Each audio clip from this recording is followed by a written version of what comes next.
आज के GWA के इस इवनिंग सेशन में आप सभी का तहे दिल से हार्दिक स्वागत है।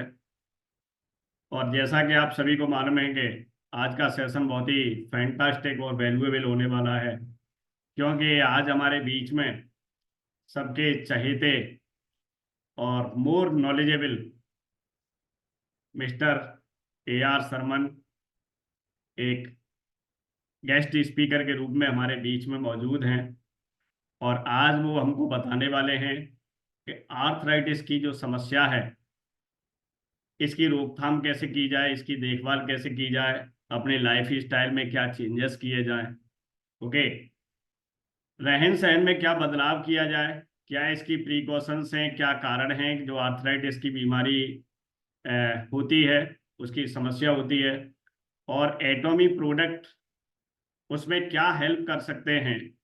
ये पूरी जानकारी आज हमको इस सेशन के माध्यम से मिलने वाली है। Myself RM Sharma, sales master Atomy India enterprises, और हमारे बीच में है यार शर्मा सर। तो please help me welcome. Thank you very much Sharma ji. और आप सभी आए हुए इतने स्टीम्ड लीडर्स, इतने बड़े बड़े लीडर्स, आप सभी का बहुत बहुत स्वागत है और मेरी तरफ से बहुत बहुत धन्यवाद। एक बार फिर से आप सबको नमस्कार, welcome to the session. Topic बड़ा कॉम्प्लिकेटेड है एक्चुअली। मेरी शिकायत है थोड़ी शर्मा जी से, इन्होंने समय नहीं दिया मुझे आज, और सुबह बताया था और बोले शाम को आपको टॉपिक करना है। पर इस टॉपिक पे मैंने कभी कोई प्रेजेंटेशन नहीं दिया एक्चुअली, क्योंकि टॉपिक बहुत बड़ा है।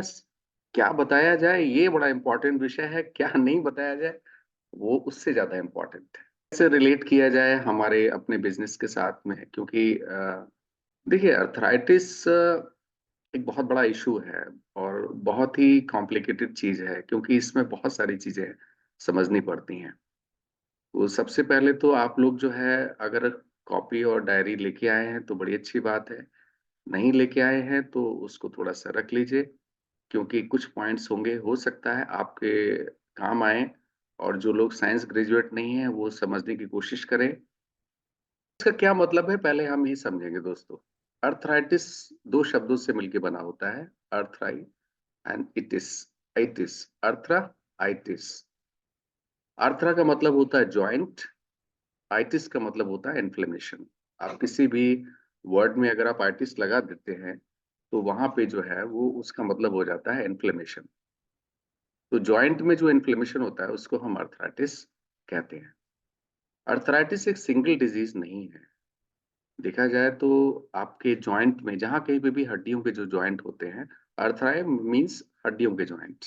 तो जहां पे भी हड्डियों के जॉइंट होते हैं वहां पे जब पेन होता है, इन्फ्लेमेशन होता है, तो उसको हम अर्थराइटिस कहते हैं। ठीक है। बहुत ज्यादा अगर ऐसा भी देखा गया है कि परमानेंट जॉइंट में चेंजेस कर देती है।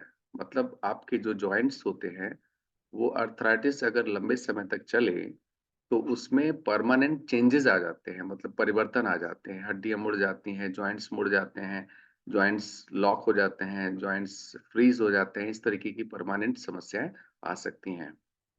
बहुत सारी अर्थराइटिस के प्रकार हैं। पहले हम इन चीजों को समझेंगे ताकि आपको एक छोटा सा समझ में आ जाए कि अर्थराइटिस क्या है और इसको हम कैसे टैकल कर सकते हैं। तो अर्थराइटिस मोटा मोटा जॉइंट में पेन या सूजन, दर्द या सूजन। लेकिन इसके कई प्रकार के होते हैं और कई कारण हैं और कई ट्रीटमेंट्स हैं। वो सब आज मैं आपको बताने की कोशिश करूंगा। और लास्ट में मैं आपको, बहुत इंपॉर्टेंट सेशन है लास्ट का पोर्शन जो है, उसमें एटॉमिक के कौन कौन से प्रोडक्ट हैं जो अर्थराइटिस में काम आ सकते हैं। क्लियर? आगे बढ़ते हैं। अर्थराइटिस कुछ ऐसे भी है जो अगर लंबे समय तक चले तो आपकी आंखें हैं, आपका दिल है, स्किन है, ये भी ऑर्गन्स अफेक्टेड या प्रभावित हो सकते हैं। ठीक है। आपने देखा, पिक्चर देख रहे होंगे तो अर्थराइटिस, मैंने एक जॉइंट लिया है पिक्चर में जो आपकी पैरों के जॉइंट्स है, खासतौर से घुटने का। अगर आप देखें तीन चार चीजों को मोटा मोटा समझ लीजिए। पहला, आपको हड्डी दिख रही होगी एक। दूसरा, आपको जॉइंट्स दिख रहा होगा बीच में। और हड्डियों के बीच में गैप होगा। आपने ये चीज को जरा नोटिस कीजिएगा।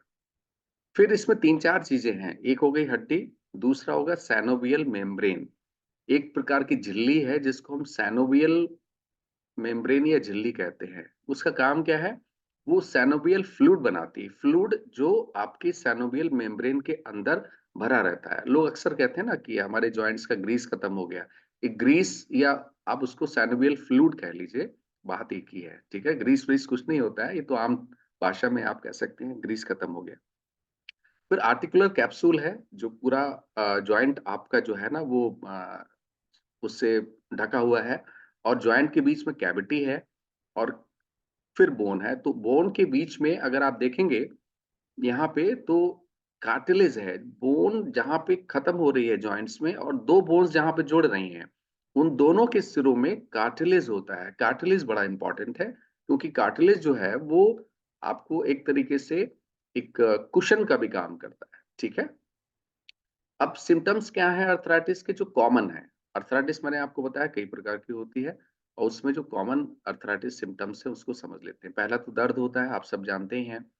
दूसरा उसमें सूजन आ जाती है। तीसरा उसमें गरम-गरम लगता है क्योंकि वहाँ ब्लड फ्लो ज़्यादा बढ़ जाता है। इन्फ्लेमेशन होता है तो रेडनेस आ जाती है, लाल-लाल हो जाता है आपका जॉइंट्स में, अगर आपने अक्सर देखा होगा कई ऐसे अर्थराइटिस के केसेस में। इससे होता क्या है? कॉम्प्लिकेशंस क्या होती हैं? कॉम्प्लिकेशंस होती हैं कि आपका चलना-फिरना कम हो जाता है। आपका जो वेट गेन होने लगता है क्योंकि जब चलना-फिरना कम हो जाएगा तो आपका वेट गेन होगा, ठीक है ना?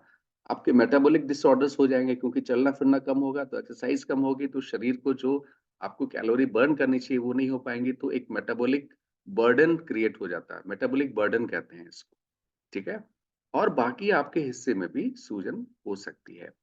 आप चलने-फिरने में तकलीफ होती है तो डेफ़िनेटली आप कहीं सीढ़ियाँ चढ़ रहे हैं या उधर उतर रहे हैं तो उसमें आप गिरने की संभावना है।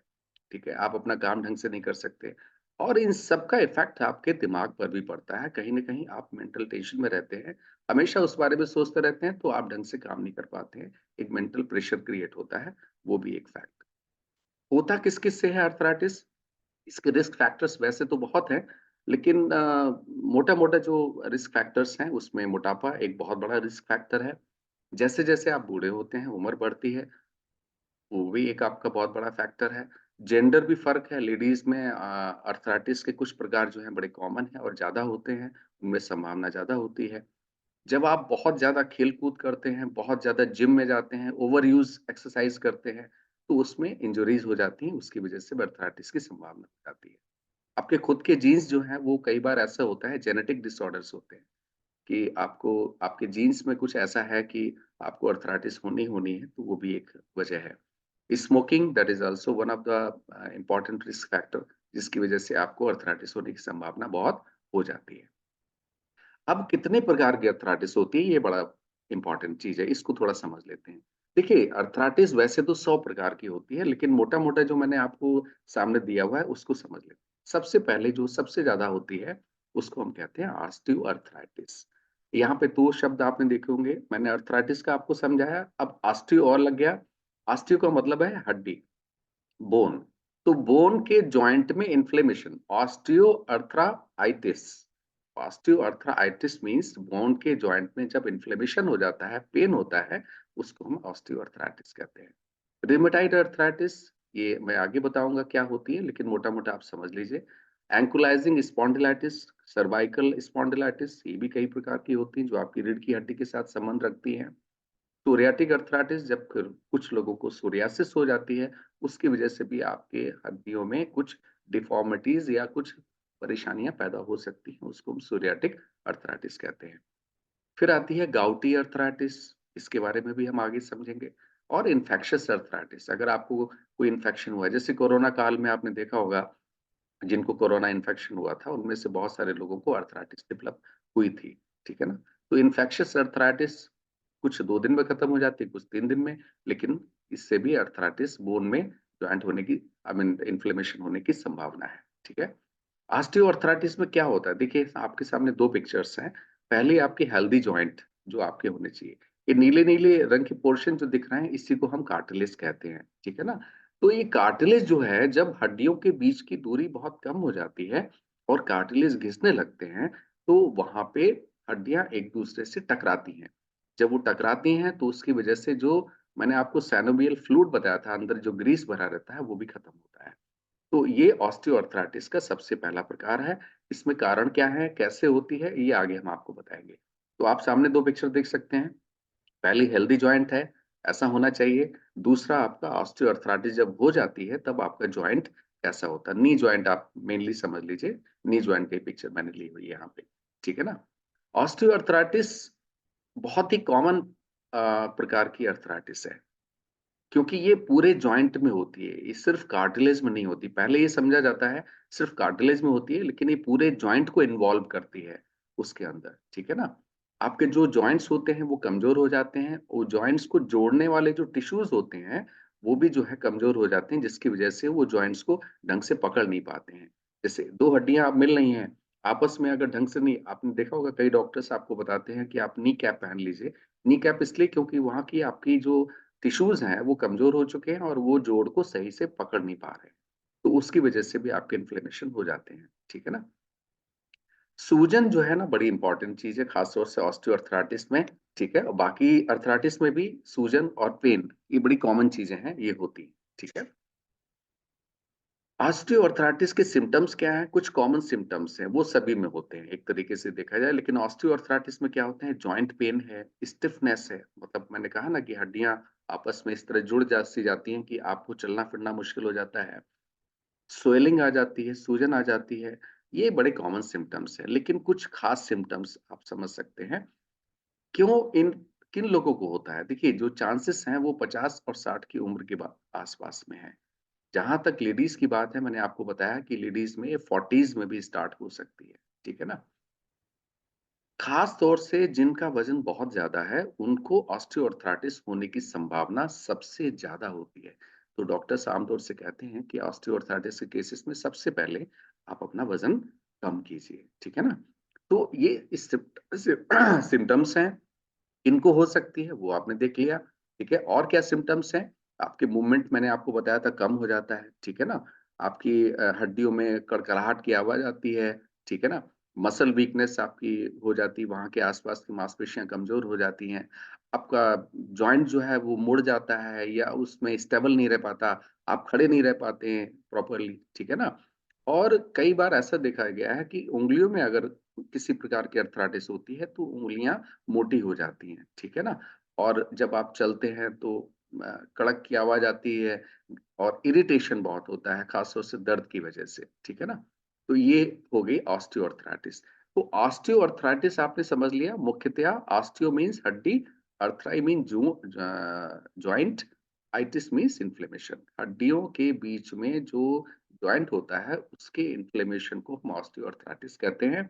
आपने समझ लिया कैसे होती है, क्यों होती है। अब हम दूसरी प्रकार की अर्थराइटिस पे चलते हैं। ये कहलाती है रूमेटाइड अर्थराइटिस। देखिए, जैसे इसका नाम है रूमेटाइड अर्थराइटिस, ये एक तरीके का ऑटो इम्यून डिसऑर्डर है। ऑटो इम्यून डिसऑर्डर किसे कहते हैं? जब आप बॉडी की इम्यून सिस्टम जो आपकी प्रतिरक्षा प्रणाली है, वो जब आपके खास भाग की, खास तौर से आपकी जो उँगलियों के जोड़ हैं, वहाँ की सेल्स को जब वो अटैक करना शुरू कर देती है अपना दुश्मन समझ के, तो उसको हम कहते हैं ऑटोइम्यून डिसऑर्डर, खास तौर से rheumatoid arthritis.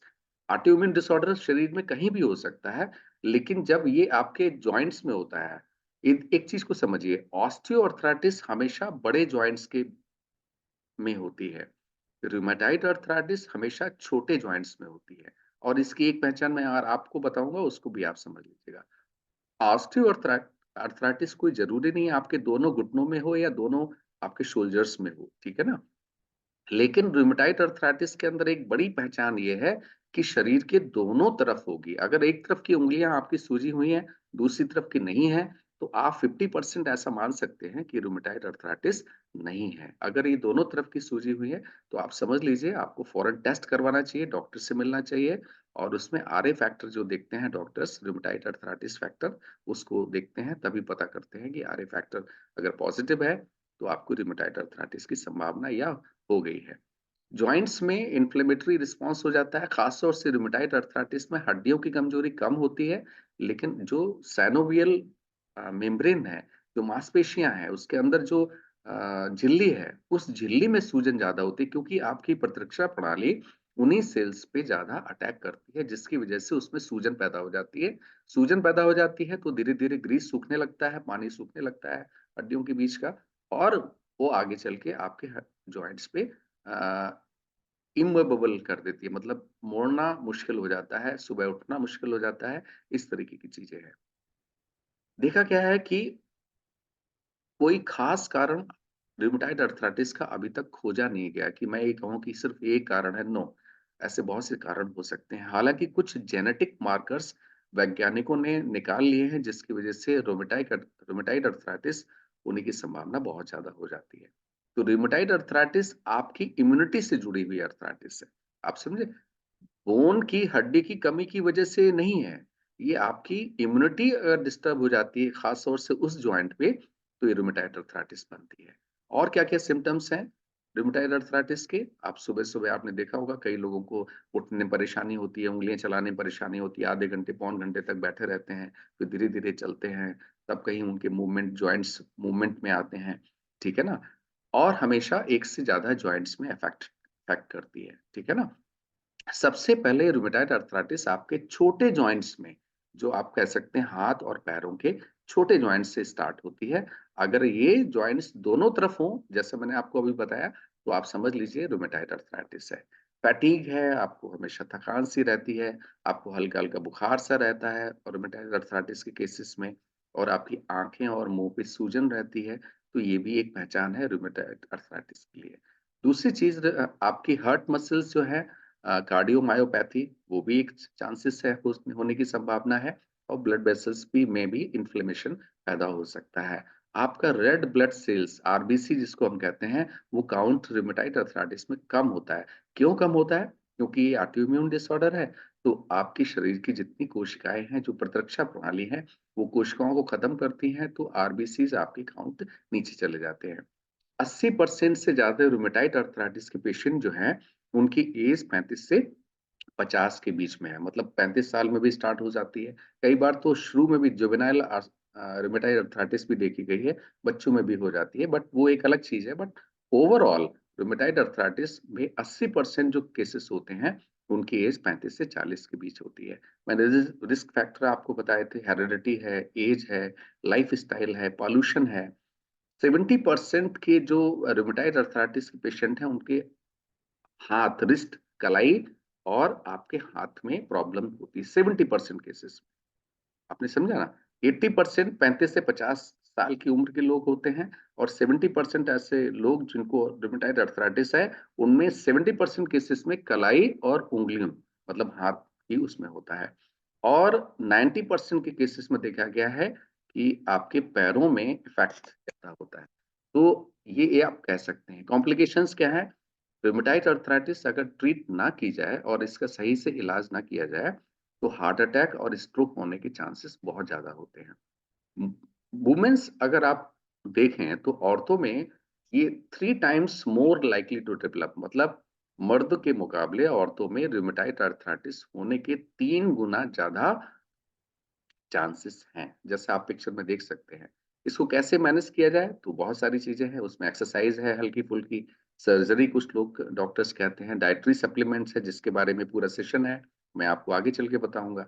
Anti rheumatic drugs हैं, कुछ ऐसी ड्रग्स हैं जिसको एंटी रूमेटिक ड्रग्स कहते हैं, और उसमें जो सबसे बड़ा नाम है, जो आजकल सबसे ज़्यादा प्रचलन में है, उसको हम कहते हैं DMARD, disease modifying anti rheumatic drugs.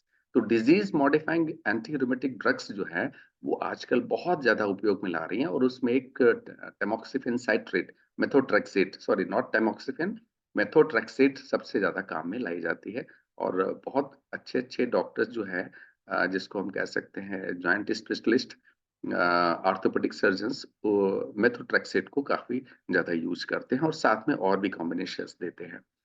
सबसे पहले इसको अगर आपको चाहिए कि आपको ना हो, तो आप स्मोकिंग छोड़ दीजिए, और जितनी भी आपकी आदतें हैं उनको आप कंट्रोल में कर लीजिए।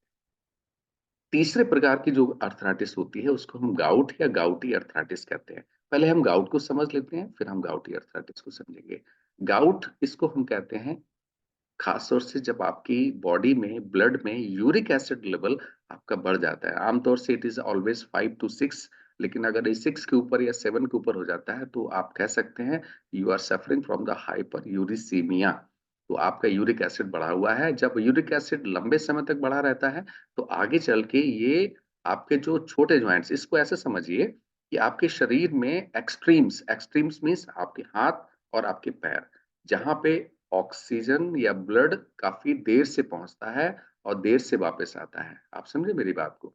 और आपकी एक्सट्रीमिटीज जो जो होती हैं उनका टेम्परेचर हमेशा कम रहता है। तो यूरिक एसिड क्या होता है, आपकी बॉडी के अंदर मोनोसोडियम यूरेट डेवलप कर लेता है और वो धीरे धीरे आपकी जो एक्सट्रीमिटीज हैं, पैर के अंगूठे खास तौर से, वहां जाके वो जम जाता है। क्योंकि टेम्परेचर कम होता है, वहां पे ब्लड कम पहुंचता है, वहां पे जम जाता है, फिर धीरे धीरे वो जॉइंट्स में पहुंचता है और जॉइंट को नुकसान पहुंचाता है। इसी वजह से इसको हम कहते हैं gouty arthritis. Arthritis because of the gout, that is hyper uricaemia, that is high uric acid, उसको हम गाउटी अर्थराइटिस कहते हैं। रिस्क फैक्टर्स क्या है? बहुत ज्यादा आप अल्कोहल का यूज करते हैं, दूसरा आप ऐसे फूड्स लेते हैं जिसमें प्यूरिन्स ज्यादा है।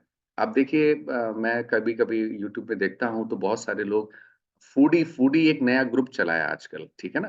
कोई चिकन बना के खा रहा है, कोई मटन बना के खा रहा है। एक आजकल आशीष विद्यार्थी भी अपना चैनल चला रहे हैं, उसमें जगह जगह जाके वो चिकन मटन सब खा रहे हैं। तो ये जितने भी रेड मीट हैं, खासतौर से चिकन है, मटन है, इस तरीके की चीजें हैं, इसमें एक तत्व पाया जाता है जिसको हम प्यूरिन्स कहते हैं। वो प्यूरिन्स जो है ना, यूरिक एसिड के बनने का सबसे बड़ा कारण है। अगर आप ऐसी डाइट लेते हैं जिसके अंदर हाई प्यूरिन्स है, तो आप ये समझ लीजिए आपका यूरिक एसिड आज नहीं तो कल जरूर बढ़ने वाला है, ठीक है ना? यही प्यूरिन्स टूटकर जो है ना यूरिक एसिड में कन्वर्ट हो जाती हैं, जिसको ज़ैंथीन ऑक्सीडेज एक एंजाइम होता है जिस जो इसको कन्वर्ट करता है। कहाँ से? प्यूरिन से यूरिक एसिड के बीच में, ठीक है? अगर आप कुछ ऐसी मेडिसिन्स ले रहे हैं जैसे डाययूरेटिक्स ले रहे हैं जिसमें आपको वाटर स्पेयरिंग जिसको हम कहते हैं, डाययूरेटिक्स ले रहे हैं, तो वहाँ पे भी ये चांसेस यूरिक एसिड बढ़ने के ज़्यादा होते हैं। क्योंकि शरीर से पानी कम होगा तो वो घुलेगा नहीं और बाहर निकलेगा नहीं, तो वो कहीं न कहीं जमने की संभावना है, शरीर के अंदर रुका रह सकता है। तो इस वजह से अगर आप कुछ ऐसी मेडिसिन्स ले रहे हैं जैसे डाययूरेटिक्स है, एस्पिरिन अगर आप लंबे समय लो डोज़ में लेते हैं तो आपको यूरिक एसिड बढ़ने की पूरी संभावना है। दूसरी चीज़, अगर आपकी किडनी सही से काम नहीं कर रही है, तब भी आपका यूरिक एसिड बढ़ सकता है, क्योंकि किडनी ही आपकी यूरिक एसिड को शरीर से बाहर निकालती है। अगर आप कुछ ऐसी जेनेटिक प्रीडिस्पोजिशंस जिसको हम कहते हैं कि जेनेटिक तौर पे, आनुवंशिक तौर पे अगर आप कुछ कमियाँ लेके पैदा हुए हैं, तब भी आपको यूरिक एसिड बढ़ने की संभावना है। ऐसे केसेस में भी अगर यूरिक एसिड को ठई सही से टैकल ना किया जाए, टाइम से अगर उसको हैंडल ना किया जाए, तो वहाँ पे गाउटी आर्थराइटिस होने की संभावना बहुत बढ़ जाती है। अब यहाँ पे कुछ चीज़ें मैं आपको और दिखाने वाला हूँ कि रूमेटाइड अर्थराइटिस और गाउट के सिम्पटम्स अगर आप देखें, तो 2 सिम्पटम्स दोनों में बड़े कॉमन हैं कि स्किन में लम्प्स हो जाते हैं और जॉइंट्स जो होते हैं, छोटे जॉइंट्स, हमेशा याद रखिएगा। और गाउटी अर्थराइटिस में आपके पैर के टो, मतलब पैर के अंगूठे को सबसे ज़्यादा वहाँ पे जमा होता है यूरिक एसिड और मोनोसोडियम यूरेट के रूप में, तो इस वजह से वो इफेक्टेड होते हैं। और आपके छोटे जॉइंट्स उंगलियों के, जैसे रूमेटाइड अर्थराइटिस की वजह से या गाउट की वजह से, तब वो होते हैं। तो ये सब देखा जाए तो कॉमन कॉमन है रूमेटाइड अर्थराइटिस में, गाउट अर्थराइटिस में। तो इसको डॉक्टर्स को जब आप दिखाते हैं तो डॉक्टर्स कुछ आपको टेस्ट लिखता है। अगर वो यूरिक एसिड बढ़ा हुआ है तो आपको गाउटी अर्थराइटिस है, अगर आरए फैक्टर आपका बढ़ा हुआ है तो रूमेटाइड अर्थराइटिस है। हाँ, एक चीज़ और मैं आपको बता दूँ, कुछ केसेस में ये चीज़, दोनों चीज़ें एक आदमी में पाई गई हैं। ऐसा नहीं है कि एक ही में हुआ, लेकिन दोनों चीज़ें पाई गई हैं। अर्थराइटिस को हम कैसे ट्रीट करें, ये बड़ा इम्पोर्टेंट है। देखा जाए तो जो मेन ऑब्जेक्टिव है ट्रीटमेंट का, डॉक्टर्स के सामने वो रहता है पेन और जितना भी डैमेज हुआ है जॉइंट्स को उसको ठीक करने का, ताकि प्रोग्रेसिव डैमेज ना हो। प्रोग्रेसिव डैमेज का मतलब आज जितना हो चुका है वो आगे चल के और ज्यादा ना हो। यही मेन गोल रहता है डॉक्टर्स के ट्रीटमेंट का। मेरा सुझाव यही है कि जब कभी भी इस तरीके की कंडीशंस आप में से किसी को होती है या आसपास आप देखते हैं, सबसे पहले डॉक्टर की कंसल्टेशन ज़रूर लीजिए। बिना डॉक्टर की कंसल्टेशन के सेल्फ मेडिकेशन कभी मत कीजिए। हाँ, हम कुछ सप्लीमेंट्स हैं जो उसको रोकथाम कर सकती हैं, लेकिन उसको ट्रीट नहीं कर सकती, इसको हमेशा ध्यान रखिए। ट्रीटमेंट जहाँ की बात आती है, तो हमेशा आप डॉक्टर्स को सजेस्ट कीजिए। अर्थराइटिस में बहुत सारे ट्रीटमेंट्स हैं जो दिए जाते हैं, जैसे मेडिकेशंस, दवाइयाँ हैं, सप्लीमेंट्स हैं, फिजिकल थेरेपी है, ऑक्यूपेशनल थेरेपी है, न्यूट्रिएंट रिच डाइट, कुछ खास न्यूट्रिएंट्स होते हैं, उसको दिया जाता है। रेगुलर एक्सरसाइज़ आपको कराने के लिए बोला जाता है, फिजियोथेरेपी आपने देखा होगा वो भी होती है, वेट लॉस अगर ज़रूरत है तो वो भी कराया जाता है। हीट एंड कोल्ड कंप्रेसेस, अगर आपको पेन बहुत ज़्यादा हो रहा है, तो गरम और ठंडी सिकाई जो है ना, वो भी बताई जाती है। कुछ लोगों को अगर बहुत ज़्यादा परमानेंट डैमेज हो जाता है, तो उनको केन्स या वॉकर्स, छड़ी या वॉकर्स के थ्रू उनका मूवमेंट हो जाता है, जिसको हम मोबिलिटी असिस्टेंस टूल्स कहते हैं, ठीक है? अर्थराइटिस के केसेस में कुछ ऐसे फूड्स हैं जो मैं पहले भी आपको बता चुका हूँ, फिर बता रहा हूँ कि उनको हमेशा आप अवॉइड करें। सबसे पहले फ्राइड फूड्स कभी भी मत लीजिए, अगर लेना पड़े तो कम से कम क्वांटिटी रखिए। प्रोसेस्ड फूड को आप मत लीजिए, जो बाज़ार में बने होते हैं, पैकेज्ड होते हैं, उनको फूड्स को अवॉइड कीजिए। डेयरी प्रोडक्ट्स खास तौर से जो जिसमें ज़्यादा ऑयल वगैरह होता है, उसको ज़रा कम कीजिए, ठीक है? और जो प्रोसेस्ड डेयरी फूड्स हैं, जो पैकेट में आते हैं, उसको आप कम कीजिए। मीट इनटेक को, जिसको हम कहते हैं, मांस को बहुत कम कीजिए और हमेशा रेगुलर एक्सरसाइज कीजिए, जिसकी वजह से आप कर सकते हैं। अब हम बात करते हैं कौन से ऐसे सप्लीमेंट्स हैं जो इन अ, अर्थराइटिस के केसेस में काम आ सकते हैं। देखिए, सबसे पहले जो होता है दैट इज़ डाइट। डाइट सबसे बड़ी चीज़ है, क्योंकि डाइट अगर आपकी सही रहेगी तो आप हमेशा ठीक कर सकते हैं। दूसरा है आपका कुरकुमिन। कुरकुमिन जो है ना, बहुत इम्पोर्टेंट है और ये हल्दी की जड़ से निकलता है, ठीक है ना? और vitamin D that is also very important. इसलिए इम्पोर्टेंट है क्योंकि विटामिन डी अगर आप लेते हैं प्रॉपर्ली, तो आपके चांसेस जो है ना, वो खास तौर से अर्थराइटिस होने के बहुत कम हो जाएँगे, ठीक है ना? और एक चीज़ आपको और बताऊँ, देखिए, हल्दी लेने से उतना फ़र्क नहीं पड़ता है, इसलिए आपने देखा होगा मार्केट में बहुत सारे कुरकुमिन के एक्सट्रैक्ट मिलने लगे हैं। हालाँकि वो भी एक चीज़ गलत है, क्योंकि एक पौधे के अंदर सैकड़ों प्रकार के एक्सट्रैक्ट होते हैं, एल्कलॉइड होते हैं, जो कब कौन-सा काम आ जाए आपको पता नहीं चलता है, ठीक है ना? तो हल्दी एक बड़ा माना जाता है कि हल्दी से बड़ा इसका फ़ायदा होता है और हल्दी यूज़ की जाती है। आपने देखा होगा हमारे गाँव देहात में जो है ना, इस चीज़ को बड़ा माना जाता है। जहाँ तक डाइट की बात आती है, आप खास तौर से जो डाइट लेते हैं, जो खाना खाते हैं, वो कहीं न कहीं आपकी पूरी हेल्थ को अफ़ेक्ट करता है, प्रभावित करता है। इसलिए हमेशा आप कोशिश कीजिए अच्छा खाना खाएँ। 2017 में एक स्टडी हुई थी जिसमें पता चला था कि 24% लोगों को रूमेटाइड अर्थराइटिस के केसेस में जब उन्होंने अपनी डाइट में चेंज किया, तो उनको बहुत फ़र्क लगा, ठीक है ना? तो अच्छी डाइट हमेशा, अगर आपको संभावना है, जैसे जेनेटिक की वजह से भी संभावना है या वैसे संभावना अगर आपको हो रही है, तो वहाँ अगर आप सही डाइट लेते हैं, तो आपको हमेशा उसके प्रोग्रेशन में या होने की संभावना कम से कम हो जाएगी। आमतौर से ये देखा गया है, जितने भी एंटीऑक्सीडेंट्स हैं और एंटी इन्फ्लेमेटरी प्रॉपर्टीज़, मतलब सूजन को कम करने वाली, और एंटीऑक्सीडेंट के बारे में आपको बता चुका हूँ। तो इस तरीके की चीज़ें अगर आप लेते हैं डाइट में, जैसे कच्ची या थोड़ा-सा कम कुक की हुई, तली आई मीन पकाई हुई जो है वेजिटेबल्स, उसको अगर आप लें, तो वो बड़ी फ़ायदेमंद है। कुछ स्पाइसेस हैं, जैसे हल्दी है, अदरक है, इसको अगर आप खाने में बराबर यूज़ करते हैं, वैसे तो हमारे यहाँ छौंकने में यूज़ होती है, लेकिन अगर आप अलग से भी उसकी क्वांटिटी थोड़ा बढ़ा देते हैं, खासतौर से जाड़ों में तो आप बढ़ा ही सकते हैं, तो आप उसको भी कर सकते हैं। रात को हल्दी का दूध ज़रूर पिया कीजिए, वो भी एक बड़ी अच्छी चीज़ है। फ्रूट्स है, उसका आप इंटेक थोड़ा-सा बढ़ाइए। योगर्ट है, इसको आप बढ़ा सकते हैं। कहने का मतलब है, डाइट में अगर आप अपने प्रोसेस्ड फूड्स को, शुगर को और एनिमल प्रोडक्ट्स को दूर रखेंगे और कच्चा सलाद या फ्रूट्स, इन चीज़ों को थोड़ा-सा बढ़ाएँगे, हल्दी और जिंजर को बढ़ाएँगे, तो डेफ़िनेटली आपकी डाइट जो है वो कहीं न कहीं एंटी अर्थराइटिस कही जाएगी, ठीक है ना? डी अगर आप लेते हैं प्रॉपर्ली, तो आपके चांसेस जो है ना, वो खास तौर से अर्थराइटिस होने के बहुत कम हो जाएँगे, ठीक है ना? और एक चीज़, डाइट के बाद हम आते हैं करक्यूमिन और उसके बाद आते हैं विटामिन डी। विटामिन डी के बारे में मैं आपको एक चीज़ बताऊँ कि विटामिन डी वैसे देखा जाए इंडिया में हमको बहुत अच्छा मिल जाता है सूरज की रोशनी से, लेकिन कई बार सूरज की रोशनी नहीं आती है। तो आप अपना चेकअप कराइए, अगर आपकी विटामिन डी डिफिशियंसी है तो आप लीजिए।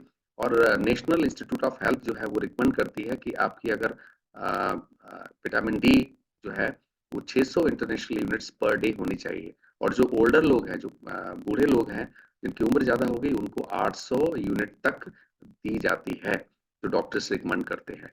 तो विटामिन डी की चेक कराइए, अगर आपकी कमी है तो उसको आप ठीक कीजिए। डाइटरी कैल्शियम लेना ना भूलिए। जैसे मैंने आपको बताया, हल्दी का दूध आप ले सकते हैं, दूध के इंटेक आप बढ़ा सकते हैं, ठीक है। खास तौर से जो आप जिसको हम कह सकते हैं कि डेयरी का बना हुआ दूध, पैकेज्ड वाला नहीं, ठीक है ना। तीसरी चीज है आप फिश ऑयल, ओमेगा 3, ये बड़ा इंपॉर्टेंट चीज है, क्योंकि देखिए दो चीजें हैं, इसको जरा समझने वाली बात है। ओमेगा 3 इंपॉर्टेंट है, fish oil is not important. Fish oil में ऐसा भी देखा गया है कि कई बार कुछ हैवी मेटल्स भी उसमें पाए गए हैं, जो फिश में। तो वो जब आप फिश ऑयल बनाते हैं उससे, तो वो हैवी मेटल्स उस फिश ऑयल में आ सकते हैं।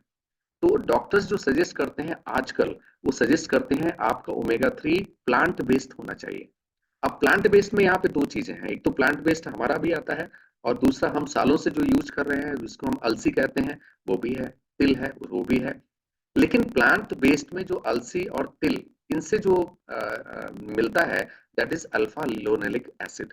अल्फा लिनोलेनिक एसिड जो है वो कहीं ना कहीं ओमेगा 3 में कन्वर्जन उसका बहुत कम है।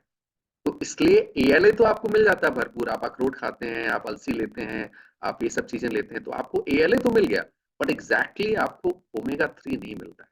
और साथ में ओमेगा 6 साथ में है, वो मिलता है आपको।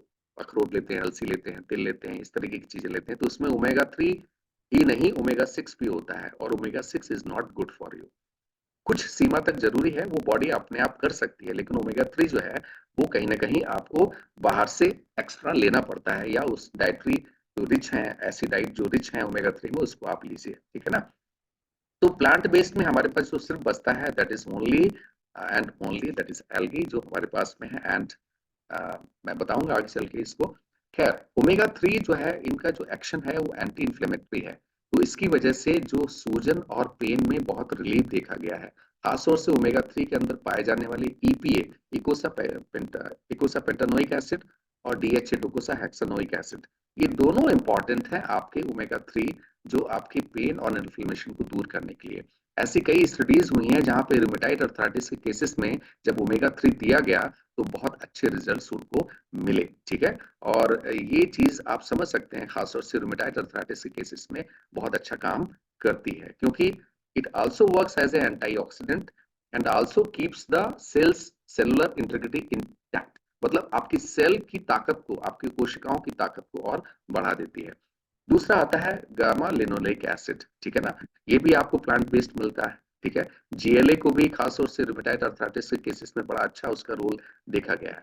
तीसरा जो यूज होता है, that is a glucosamine and chondroitin sulphate. Glucosamine, बहुत सारे सप्लीमेंट्स आपने देखा होगा, बहुत सारी जो छोटी बड़ी कंपनियां हैं वो ग्लूकोसामिन, कॉन्ड्राइटिन, इनके कॉम्बिनेशंस बना के बेचती हैं। इसमें बुराई नहीं है। What is glucosamine? बेसिकली आपके जो कार्टिलेज के अंदर ही एक ग्लूकोसामिन पाया जाता है। अगर आप बाहर से सप्लीमेंट देते हैं तो अच्छा है, लेकिन जो अभी नई रिसर्च हुई है उसके हिसाब से American College of Rheumatology and Arthritis Foundation आजकल अब ग्लूकोसामिन और कॉन्ड्राइटिन सल्फेट के रिकमेंडेशंस नहीं करती है। तो एक बहुत अच्छा सब्स्टिट्यूट नहीं है आपके जोड़ों के अर्थराइटिस के सप्लीमेंट के तौर पे। हाँ, दिया जाता है, इसमें कोई शक नहीं, काम भी करता है थोड़ा बहुत, लेकिन as per the latest research, latest study, it is not recommended anymore, right. तीसरा है कोलाजिन। कोलाजिन भी आप दे सकते हैं इसको। और कोलाजिन वैसे तो हमारी बॉडी का एक प्रोटीन है, जो आपकी स्किन में जो इलास्टिसिटी है, फर्मनेस है, उसको बढ़ाता है। उसी तरीके से जो मैंने बताया था ना कि ऑस्टियोआर्थराइटिस के केसेस में आपकी चारों तरफ की जो मसल्स है वो वीक हो जाती है, तो वहां कहीं ना कहीं कोलाजिन सिंथेसिस कम हो जाती है। जैसे जैसे आपकी उम्र बढ़ती है, आपकी कोलाजिन सिंथेसिस कम हो जाती है। तो कोलाजिन जो है ना, उसके भी सप्लीमेंट दिए जाते हैं, उसको भी देखा गया है कि थोड़ा बहुत काम करता है। एक हमारे यहाँ आयुर्वेद में बड़ी अच्छी चीज है जिसको हम कहते हैं बोसवेलिया सेरेटा। बोसवेलिया सेरेटा, जिसका आयुर्वेदिक नाम है शलाकी। शलाकी को भी दिया जाता है, और शलाकी के बहुत रिसर्च पेपर्स हैं, खासतौर से ऑस्टियोआर्थराइटिस के केसेस में जहां पे दिया जाता है। वैसे हडजोड़ भी दिया जाता है, हडजोड़ साइसिस क्वाड्रांगुलरिस, उसको भी दिया जाता है। और हडजोड़ खासतौर से ऑस्टियोआर्थराइटिस के केसेस में बहुत अच्छा। मैंने जिस कंपनी में पहले मैं काम कर रहा था, मैंने खुद एक फार्मूला तैयार किया था ऑस्टियोआर्थराइटिस और फ्रैक्चर हीलिंग के लिए। इतना जबरदस्त फार्मूला वो बना, जब प्रोडक्ट वो मार्केट में आया, आप विश्वास नहीं करेंगे, जिस भी डॉक्टर को हमने उसको रिकमेंड किया, उस डॉक्टर ने जब यूज किया तो उसके बाद उस प्रोडक्ट को छोड़ा ही नहीं। इतना बढ़िया था। उसमें ये 2 चीजें हमने डाली थी, साथ में और भी चीजें थी, लेकिन ये 2 चीजें थी, बॉसिवली एसेराटा एज वेल एज हर्टजोल। तो ये भी आयुर्वेदिक हर्ब्स हैं जो ऑस्टियोआर्थराइटिस के केसेस में काम आती है। कैप्साइसिन, जिसको हम मिर्च का एक्सट्रैक्ट कह सकते हैं, सत कह सकते हैं मिर्च का, वो भी दिया जाता है। खासतौर से सब्सटेंस पी को ब्लॉक करता है, ये आपकी पेन की जो पल्स इम्पल्स है आपके ब्रेन को जाने वाली, उसको ब्लॉक करता है। तो कैप्साइसिन जो है इस तरीके के जो इसको कह सकते हैं क्रीम वगैरह में या जेल वगैरह में आजकल डॉक्टर्स काफी लिखते हैं, कई कंपनियां उसको बना रही हैं, ठीक है ना। और ये कम से कम 50% के आसपास आपके पेन पेन को कम कर देता है। कैट्स क्लॉ, जिंजर, ये बहुत सारी चीजें हैं जिसको आप कह सकते हैं कि ये दी जाती हैं। और अदरक भी बड़ा अच्छा माना जाती है, खासतौर से अदरक एज ए एनाल्जेसिक, मतलब दर्द को कम करने के लिए बड़ी अच्छी मानी जाती है, ठीक है। एक चीज और भी दी जाती है जिसको हम कैनाबिडियोल, ये भांग से बनी होती है, जिसको हम मार्जुआना या भांग कहते हैं, कैनाबिस, कैनाबिस से बनाई हुई ये चीज है।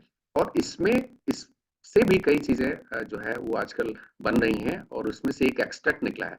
वैसे तो भांग के अंदर 540 प्रकार के अल्कलाइड होते हैं, लेकिन उसमें से एक अल्कलाइड है कैनाबिडियोल। कैनाबिडियोल भी सीबीडी जिसको हम कह सकते हैं, सीबीडी भी एक स्टडी में देखा गया है कि सिंथेटिकली डिराइव्ड सीबीडी जब दिया गया, खासतौर से नी जॉइंट में ऑस्टियोआर्थराइटिस के केसेस में, तो वहां पे बड़ा अच्छा देखा गया है। हालांकि कई लोग जो है इसको नर्व पेन में देते हैं, जैसे शियाटिक पेन होता है उसमें भी ये देते हैं, तो बड़ा अच्छा आराम करता है। वैसे एफडीए ने सीबीडी को अप्रूव कर रखा है, खासतौर से चाइल्डहुड एपिलेप्टिक कंडीशंस में, जहाँ पे नर्व की मूवमेंट का इन्वॉल्वमेंट होती है, ठीक है ना, तो वहां पे दे सकते हैं। हमारे मतलब की चीज क्या है, that is a probiotic supplement. देखिए प्रोबायोटिक कैसे काम करता है अर्थराइटिस के केसेस में, इसको समझ लीजिए। सॉरी, कोई भी चीज आपके, हमारे आयुर्वेद में कहते हैं कि 80% बीमारियां जो है वो आपके आंतों से स्टार्ट होती हैं, गट से स्टार्ट होती है। अगर आपका गट फिट है तो आप फिट हैं, आप ऐसा समझ लीजिए। तो प्रोबायोटिक्स जो है वो अच्छे बैक्टीरिया होते हैं जो आपके आंतों के एनवायरनमेंट को ठीक रखते हैं, और आपके खाने में बहुत सारी चीजें हैं जो आपकी प्रोबायोटिक होती हैं। अलग से सप्लीमेंट अगर आप लेते हैं तो वो बहुत ही अच्छा है। अगर आपका गट गट जिसको कहते हैं पेट, आंतों का अगर स्वास्थ्य अच्छा है, तो आप ये समझ लीजिए कि इस तरीके की सूजन, पेन या अर्थराइटिस के केसेस की तरह कम से कम हो जाएंगे। 2014 में एक स्टडी हुई थी जिसमें देखा गया था कि जिन लोगों ने प्रोबायोटिक सप्लीमेंट लिया था लगातार 8 हफ्ते तक, उनका इन्फ्लेमेशन, सूजन बहुत कम हो गया, ठीक है ना। और इंसुलिन के लेवल पे भी देखा गया है कि प्रोबायोटिक सप्लीमेंट्स जो है, एक स्टडी हुई थी 2016 में, खासतौर से ऐसे लोग जिनको रुमेटॉइड अर्थराइटिस थी और इंसुलिन रेजिस्टेंस भी केस था, तो वहां पे भी प्रोबायोटिक ने बड़ा अच्छा रोल अदा किया, ठीक है। ऐसे ही बहुत सारे हैं, लेकिन इंपॉर्टेंट चीज है समझने वाली, दैट इज फाइबर। अपनी डाइट में हमेशा फाइबर यूज कीजिए, और United states department of agriculture recommend करता है कि कम से कम 38 ग्राम फाइबर आपको हमेशा रोज लेना चाहिए। तो आपकी डाइट में अगर फाइबर है, तो वो भी इस तरीके की समस्याओं से आपको थोड़ा सा छुटकारा दिला सकता है। छुटकारा तो नहीं, उसको सही प्रबंधन कर सकता है। अगर आप अभी से लेना शुरू करते हैं ये सब चीजें, तो आपको होने की संभावना बहुत कम से कम हो जाएगी, ठीक है। देखा गया है कि पोटेशियम भी एक बड़ा रोल अदा करता है, खासतौर से अर्थराइटिस के केसेस में। तो स्टडीज ऐसी बताती हैं कि जिन लोगों को रिमेटाइड अर्थराइटिस हुई थी, उस केसेस में हम उनका पोटेशियम लेवल थोड़ा कम निकला था। आप इस चीज को समझिए, ठीक है ना। जिन लोगों को रिमेटाइड अर्थराइटिस हुई थी, एक स्टडी हुई थी, उसमें ये देखा गया कि उनका पोटेशियम लेवल कम था। तो अगर आप पोटेशियम रिच डाइट लेते हैं, तो आपको उसके चांसेस हैं, क्योंकि पोटेशियम खुद में एक एंटी इंफ्लेमेटरी है, मतलब आपकी सूजन, दर्द को कम करता है। दूसरा, ये आपके ब्लड प्रेशर को डाउन करता है। अगर आप हाई बीपी के मरीज हैं और आपको रूमेटाइड अर्थराइटिस है, तो आप डेफिनेटली आपकी कहीं ना कहीं पोटेशियम की कमी होगी। आ, सवाल उठता है, क्या पोटेशियम जॉइंट पेन को ठीक कर सकता है? यस इट कैन, क्योंकि पोटेशियम की कमी की वजह से आपको मसल क्रैम्प्स में भी हो सकते हैं, जॉइंट में स्टिफनेस, जकड़न, इस तरीके के केसेस भी हो सकते हैं, और लोकलाइज्ड पेन, मतलब एक एक खास जगह पे, मतलब एक जगह पेन आपको हो सकता है।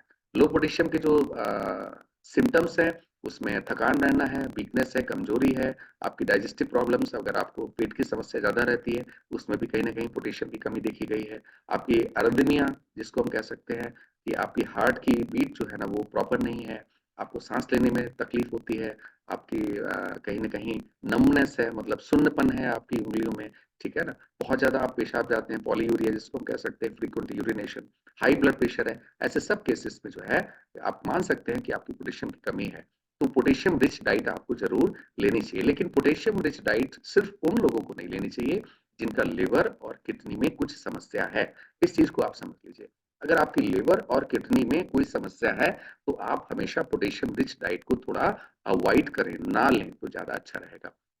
आपका केला एक बहुत अच्छा सोर्स है पोटेशियम का, ऑरेंज जूस बहुत अच्छा है, हरी पालक वो भी पोटेशियम का बड़ा अच्छा सोर्स है, ठीक है, आलू उसमें भी पोटेशियम अच्छा होता है। तो अगर आप पोटेशियम रिच डाइट लेते हैं तो उसको भी आप कर सकते हैं।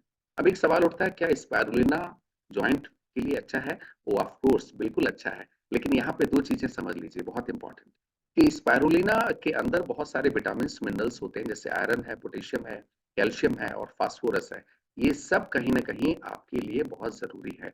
और इस माइक्रो एल्गी स्पाइरुलिना के अंदर एंटीऑक्सीडेंट भी होते हैं, जो आपके प्रोग्रेशन को, खासतौर से रिमेटॉइड अर्थराइटिस के प्रोग्रेशन को कम करते हैं, और एंटी इंफ्लेमेटरी गुण भी पाया गया है। लेकिन जो सबसे बड़ा सवाल ये है, वो ये है कि किसको नहीं लेना चाहिए। तो अर्थराइटिस, खासतौर से ऐसी अर्थराइटिस जहां पे यूरिक एसिड बढ़ा हुआ है, वहां पे आप बिल्कुल भी स्पाइरुलिना ना लें, और जब भी लें तो डॉक्टर की सलाह जरूर लें। तो खासतौर से ऐसे लोगों को जिनको मल्टीपल स्क्लेरोसिस है या रूमेटाइड अर्थराइटिस के केसेस में आपको नहीं लेना चाहिए, और आपको खासतौर से अगर आपका यूरिक एसिड बढ़ा हुआ तो नहीं लेना चाहिए।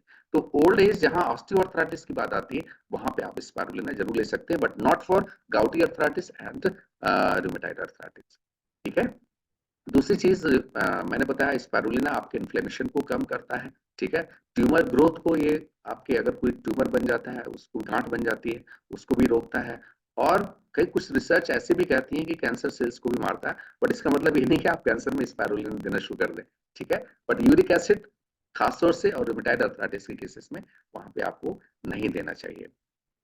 नोनी भी दिया जा सकता है, क्योंकि नोनी एक बड़ा अच्छा पोटेशियम रिच ड्रिंक है, और उसके अंदर मैं, मेरी एक वीडियो आपने मेरे चैनल का नाम आप देख सकते हैं, इस चैनल को आप सब्सक्राइब कर सकते हैं, और इसमें बहुत अच्छी अच्छी इन्फॉर्मेशन मैंने देने की कोशिश की है। आप रोज अगर एक वीडियो किसी भी टॉपिक पे देखते हैं तो डेफिनेटली आपकी नॉलेज और आपकी इन्फॉर्मेशन जरूर बढ़ेगी, ऐसा मेरा मानना है। बहुत मेहनत की है मैंने उसमें।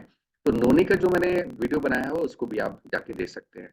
आप यूट्यूब में शर्मन की चौपाल या being Sharman, no space, being Sharman अगर आप करते हैं, टाइप करते हैं, तो आपको मेरा चैनल दिखेगा।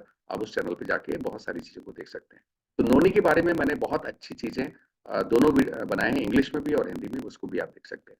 तो नोनी भी बड़ा इंपॉर्टेंट चीज है, क्योंकि नोनी को भी दिया जा सकता है खासतौर से जब आप पेन और इन्फ्लेमेशन की बात करते हैं। लेकिन नोनी को आप उनमें नहीं दे सकते हैं जब हम बात करते हैं कि खासतौर से जब किडनी और लिवर की प्रॉब्लम्स अगर हैं, तो वहां पे आपको नोनी नहीं देना चाहिए। और नोनी आज से नहीं, 2000 सालों से हो रहा है ये। एक चीज और मैं आपको बता दूं कि हमारा जो नोनी है वर्ल्ड का बेस्ट है, ठीक है। तो आपको इतनी सारी चीजों में पता चल गया होगा कि हमारे कौन कौन से प्रोडक्ट्स हैं जो दिए जा सकते हैं। अब मैं आपको एक एक प्रोडक्ट पे लेके आ रहा हूँ, जिससे आपको और ज्यादा आइडिया लगेगा कि इन प्रोडक्ट्स पे आप दे सकते हैं। लेकिन लास्ट में एक बार फिर से मैं कहना चाहूंगा, प्लीज कभी भी आप खुद ट्रीटमेंट या डॉक्टर बनने की कोशिश मत कीजिएगा। आप रिपोर्ट्स देखिए, डॉक्टर्स का जो ट्रीटमेंट चल रहा है उसको चलने दीजिए, साथ में सप्लीमेंट दे सकते हैं, सप्लीमेंट। सप्लीमेंट मीन्स जो मेन चल रहा है उसमें नहीं, सप्ली करे, उसको सप्लीमेंट करे, दैट इज सप्लीमेंट्स। तो it is not a main line of treatment, it is supplement. It is not a main line of treatment, it is supplement. तो कभी भी डॉक्टर बनने की कोशिश मत कीजिए, और डॉक्टर का जो भी चल रहा है, और आपको जो इन्फॉर्मेशन आज मैंने दी है उसके बेसिस पे, या आप अपने इंफॉर्मेशन को और निकालते हैं उसके बेसिस पे, अगर आपको कोई सप्लीमेंट लगता है कि इसको ऐड करना चाहिए, उस केसेस में आप उसको ऐड कर सकते हैं, ठीक है। But doctors advice and treatment is always on the first priority, okay. Omega 3 is a number one product जिसको आप दे सकते हैं। और ओमेगा 3 में आप एक चीज को समझिए, मैंने आपको शायद बताया कि नहीं बताया, लेकिन ओमेगा 3, ईपीए और डीएचए, इसके दो कंस्टिट्यूएंट हैं, दैट इज इकोसापेंटेनोइक एसिड, डोकोसाहेक्सेनोइक एसिड। ये दोनों कम से कम 1 ग्राम तो आसपास में लेना चाहिए आपको पर डे, अगर आपको ऑस्टियोआर्थराइटिस के केसेस है। तो ये हमारा ओमेगा 3 है जिसको आप दे सकते हैं, it is a wonderful product. इसमें जो मैं चीज आपको दिखाने वाला हूँ वो चीज को समझिए। देखिए, डेली इंटेक ये जो लिखा हुआ ना, daily intake of EPA plus DHA is 480 milligram, और डेली इंटेक का डोज क्या है, 2 कैप्सूल्स डेली। तो 2 कैप्सूल्स कंटेन 480 मिलीग्राम, ठीक है ना। It also contains vitamin E, मैंने आपको बताना थोड़ा भूल गया, विटामिन ई भी कुछ ट्रीटमेंट में दिया जाता है, डॉक्टर्स उसको भी देते हैं अर्थराइटिस के केसेस में, because it works as a good antioxidant, ठीक है। तो ओमेगा 3 ना केवल आपको ओमेगा 3 देता है, बल्कि इसमें विटामिन ई है, वो भी एक अच्छा एंटीऑक्सीडेंट है। दूसरा माइक्रो एल्गी प्लांट बेस्ड है, तो जो प्लांट बेस्ड मैंने आपको पहले बताया था, ALA कन्वर्जन ओमेगा 3 में कम हो पाता है, तो ये प्लांट बेस्ड ओरिजिनल है। देखिए इसी को खा के मछलियों के अंदर ओमेगा 3 आता है, क्योंकि जब समुद्र की तलहटी में ये एल्गी जो है, इसी को चाट चाट के अपना भोजन करती हैं मछलियां, और उन मछलियों से ओमेगा 3 मिलता है। तो जिसकी वजह से ओमेगा 3 मिलता है उसी चीज पे हम लेना, तो ये ओरिजिनल सोर्स है ओमेगा 3 का, ठीक है, एल्गी, माइक्रो एल्गी। और हमारा जो माइक्रो एल्गी है that is one of the best, इसको आप कंपनी की वेबसाइट पे भी देख सकते हैं, उसी से मैं दिखा रहा हूँ आपको, और बहुत सारे हमारे रिसोर्सेस सेगमेंट में आप जाके उसकी वीडियो देख सकते हैं, मेरा खुद का एक वीडियो उसमें पड़ा हुआ ओमेगा 3 का, उसको भी आप देख सकते हैं, ठीक है ना। दूसरा प्रोडक्ट आप जो ले सकते हैं that is spirulina, but spirulina आपको जो है कभी भी आपको यूरिक एसिड में नहीं देना, इस चीज का ध्यान रहे, और रिमेटॉइड अर्थराइटिस के केसेस में आपको स्पायरुलिना नहीं देना है। तो स्पायरुलिना को आप अपनी डेली लाइफ में भी, डेली डाइट में भी इंक्लूड कर सकते हैं, खासतौर से ऑस्टियोआर्थराइटिस के केसेस में आप इसको दे सकते हैं। तो एक कैप्सूल के अंदर 500 मिलीग्राम स्पायरुलिना है, and that is a safe. आमतौर से स्पायरुलिना के अंदर बहुत सारे कंटामिनेशन, दूषण मिल जाते हैं, जिसकी वजह से मार्केट में मिलने वाला कोई जरूरी नहीं स्पायरुलिना सेफ हो, लेकिन हमारा प्योर स्पायरुलिना है that is 100% containing natural chlorophyll, ये भी एक बड़ा अच्छा एंटीऑक्सीडेंट है, तो इस स्पायरुलिना को आप ले सकते हैं। दूसरा आप क्या ले सकते हैं जब हम एंटीऑक्सीडेंट की बात करते हैं तो आप नोनी भी इसको ऐड करा सकते हैं, जैसे मैं अभी आपको बता रहा था, ठीक है। Noni is one of the product जिसको आप ऐड कर सकते हैं, it is a wonderful product, it is a good potassium, antioxidant, और बहुत सारी चीजें ऐसी हैं, आप मेरे वीडियो में उसको देख सकते हैं, ठीक है ना। तीसरा प्रोडक्ट क्या आप इसको ऐड करा सकते हैं, ठीक है। एक प्रोडक्ट रह गया जो मेरा पसंद का है, अब ये मैं जो चीज बताने वाला हूँ ये और भी इंपॉर्टेंट चीज है, इसको और जरा ध्यान से समझिए। एक जो अर्थराइटिस जो मैंने आपको नहीं बताई है that is A called post menopausal osteoarthritis. ये क्यों होती है, या इसको हम फिर कराटिस जो लेडीज में ज्यादा होती है, जिनका मेंस्ट्रुअल साइकिल बंद हो जाता है, उस केसेस में हम कहते हैं पोस्ट मेनोपॉजल ऑस्टियोआर्थराइटिस। उसमें जो संभावना क्या बनती है, देखिए उम्र बढ़ती है तो हड्डियां कमजोर हो रही हैं, शरीर कमजोर हो रहा है, कैल्शियम का इंटेक कमजोर हो रहा है, कैल्शियम का एब्जॉर्प्शन कमजोर हो रहा है, आप चीजों को समझिएगा, ठीक है।